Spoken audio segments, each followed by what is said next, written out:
Ilia Topuria shouldn't be alive. His journey to the octagon was nearly cut short before it even began. In fact, there was a chance that Ilia would have never made it to see the first few days of his life. Ilia's parents, Inga and Zaza, were living in a partially recognized de facto state called Abkhazia. During this time, what is now known as the cleansing of Georgians in Abkhazia, the rebel groups were mercilessly taking the lives of any Georgians born in the region.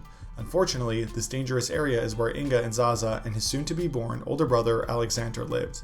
Despite having controlled most of Abkhazia for years, it wasn't until 1996 that rebel groups overtook the area that Ilia's family resided.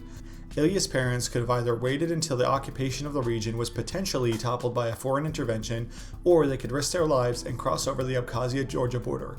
His parents chose the latter and quickly gathered whatever belongings they could and headed down to the border.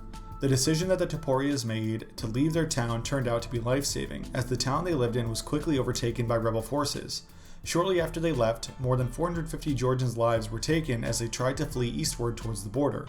In other words, if the Topurias waited to leave on their journey eastward, they could have likely been a part of that 450 people.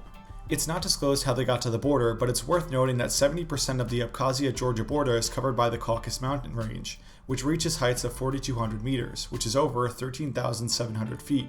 So not only did the family have to avoid rebel forces, but they likely did so through treacherous terrain as well. After a long and risky journey, the Topurias made it to Georgia's capital, Tbilisi. Despite the chaos occurring over the border in Abkhazia, Tbilisi was relatively safe in comparison, so most refugees from Abkhazia remained in the city and built their new life there.